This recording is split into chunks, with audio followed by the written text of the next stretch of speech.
Hey guys, so as you can see up above me there, the horizontal stabilizer is done. We finished that up on the last video. Torqued down all the bolts and everything, so it's 100% done. Next up is the elevator. So that's the next control surface that I'm supposed to move on to on the plans. However, as I mentioned in a previous video, I think there was a mistake that I made on the very first parts that I put together on this airplane on the vertical stabilizer, which I've got sitting right here. So before I move on to finish up the elevator, I need to make a fix on this. So I'll walk you through that, show you what mistake I made, and hopefully none of you make that same mistake.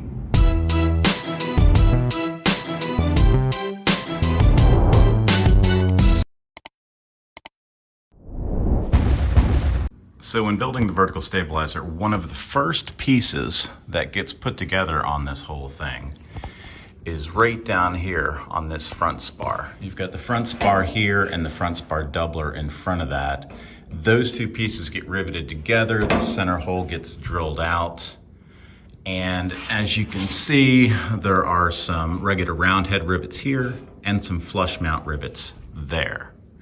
Unfortunately, that's not where the flush mount rivets are supposed to be.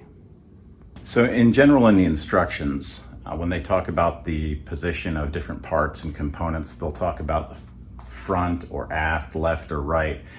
And when they say the aft part of that spar, what they're talking about is the part of the spar that faces the back of the airplane. And the instructions, when putting that piece together, basically said to dimple the holes on the aft face of the front spar as well as the front spar doubler for flush head rivets. And when you read that, it sounds like, okay, talking about number one, the back of the spar. And then you can also confirm the fact that that spar, which is right down here, the aft face is what faces the back of the airplane. So it all makes sense. What you want is to dimple it so that you have flush head rivets essentially on the back side of that spar. Why then did I put the flush head rivets on the front side of the spar? Well, it's a really good question and I don't have a really good answer. I remember reading that section in the instructions and I remember visualizing exactly where it went. And in fact, because I was waiting to finish setting up the shop and everything like that, I had probably read through the instructions on the first step of this aircraft, I don't know, a dozen times. And I was just kind of visualizing how everything went together and it made complete sense to me. But when you're putting it together, I mean, you've got your round heads up here. This just seemed like, you know, more of a finished fit. You got the rear spar back here with the flush heads, you got the flush heads.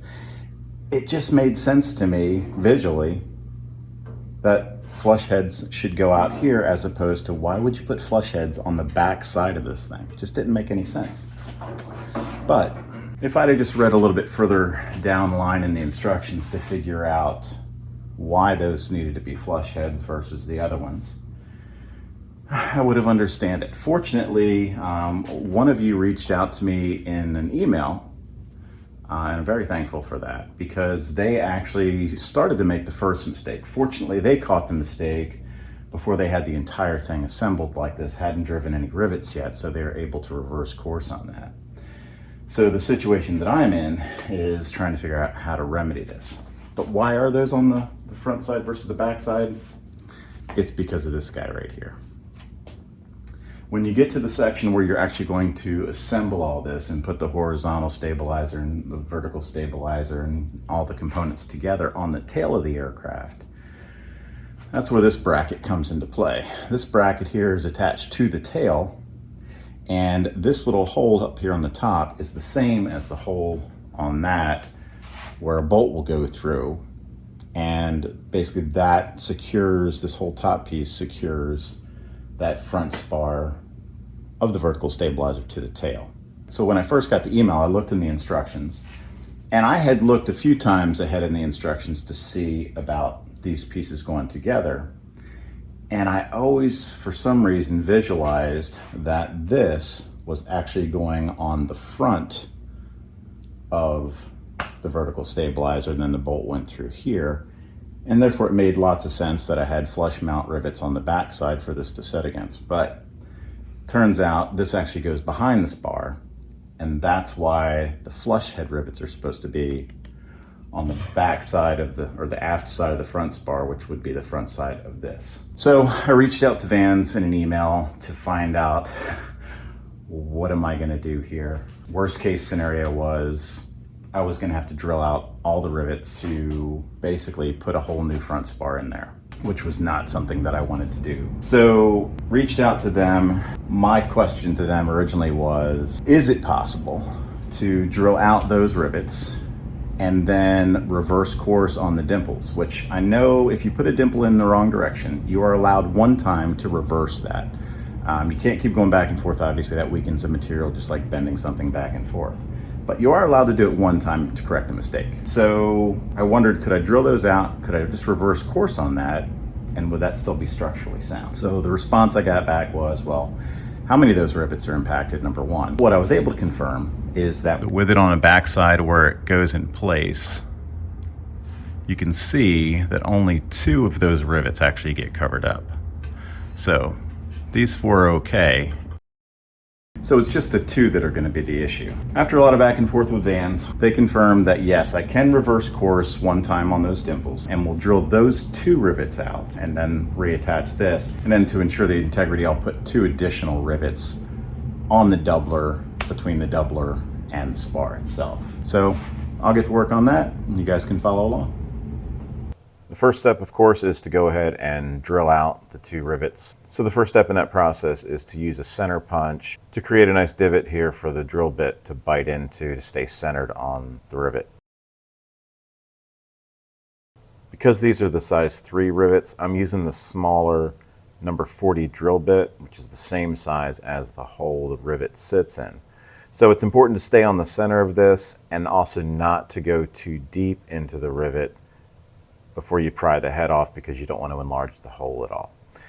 It's a little bit tough here because it's a little bit off angle, just the way the end of the stabilizer comes in, so I can't get a perfect 90-degree angle at the drill bit.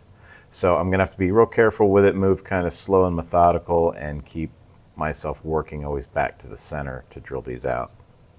In here I just want to go deep enough just to get the head out. Once that's out of the way, I should be able to twist and pull the shank of the rivet out from the backside without too much difficulty.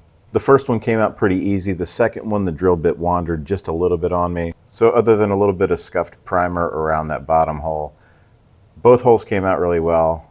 Didn't enlarge the holes or change the shape at all. So everything looked good to move on from this point after a quick little deburr.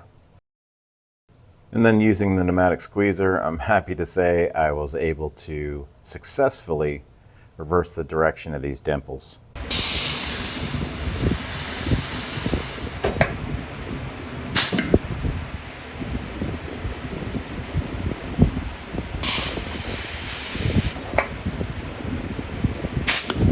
And as you can see, the results came out really nice. So the next step after that was to drill out 2 additional holes that I talked about to add to the structural integrity of this.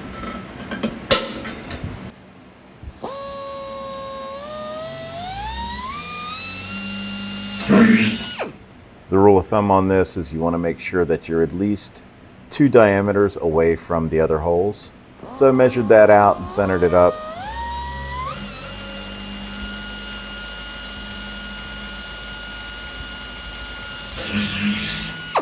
And then drilled out those holes. With the new holes also dimpled in the correct direction this time.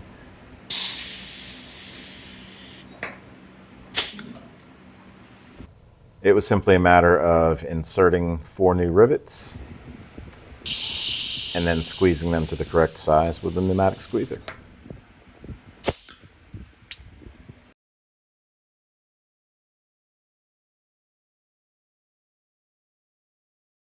And then as you can see here, the bracket fits perfectly over all the newly installed flush head rivets.